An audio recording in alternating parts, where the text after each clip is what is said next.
Dans cette vidéo, vous allez découvrir 5 erreurs à éviter avant de choisir le nom de votre business. Le nom n'a aucun lien direct avec le succès de votre business, mais choisir un bon nom vous permettra d'éviter certains problèmes avec la justice ou d'être retrouvé plus rapidement par certains clients. Donc, choisir un bon nom est un plus pour votre business. Supposons que là maintenant vous êtes à un stade où vous n'avez pas encore de business et vous réfléchissez à un nom pour votre business. Ou peut-être que vous voulez changer le nom de votre business. Après avoir écouté ce podcast jusqu'à la fin, vous connaîtrez comment choisir un bon nom pour votre entreprise. Le principe le plus important pour choisir un bon nom, c'est qu'il doit rester mémorable. Et pour cela, le nom de votre entreprise doit être un mot de la langue de votre audience. Si la plupart de vos clients sont francophones, il serait mieux, pas obligé, mais mieux pour vous d'utiliser un mot français, puisque ça sera plus facile pour eux de retenir le mot. Une fois que vous avez compris ça, passons à présent aux 5 erreurs à éviter avant de choisir le nom de votre business. Erreur numéro 1, vous ne devez pas inclure les chiffres dans le nom de votre business. Encore moins au début du nom, ça ne doit pas commencer par les chiffres. Plusieurs entrepreneurs m'ont dit ça, mais ils ne m'ont pas vraiment donné de raison. Et regardez autour de vous, ça sera difficile pour vous de voir 3 entreprises dont le nom commence par des chiffres et qui ont réussi. Si elles existent, c'est très rare, je n'en connais pas. Erreur numéro 2, choisir un mot qui n'est pas dans votre thématique. Si vous êtes peut-être dans le domaine de la santé, essayez d'inclure les mots dans le domaine de la santé dans votre nom. Par exemple, soins, santé, massage, guérison, soigner. Bref, les mots ou les adjectifs de votre thématique. Regardez les entrepreneurs du web, vous allez voir qu'ils utilisent toujours les mots de leur thématique. Par exemple, investir au pays, mindset millionnaire, devenir riche en Afrique. Beaucoup d'entrepreneurs utilisent des mots de leur thématique pour former le nom de leur business.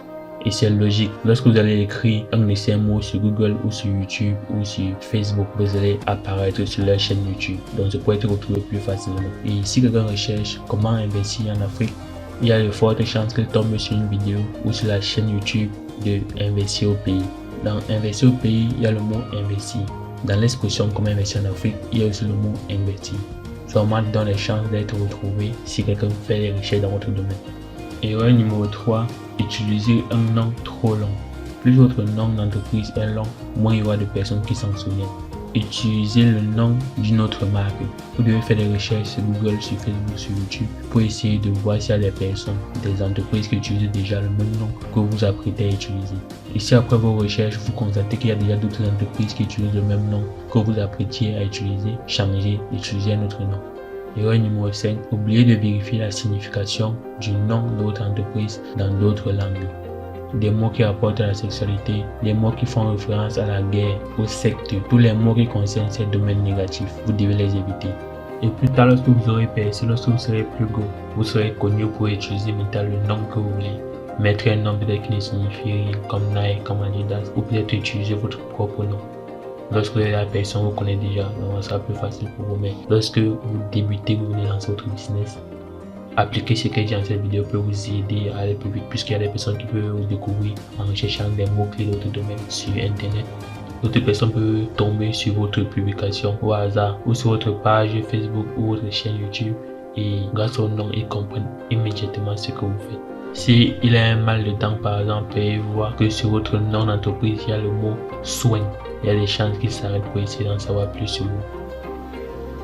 Ce podcast est terminé et n'oubliez pas, dans la description de toutes les vidéos de cette chaîne, vous allez trouver un lien pour télécharger une formation gratuite. Donc dans la description de cette vidéo aussi, il y a un lien pour télécharger vos 5 cadeaux.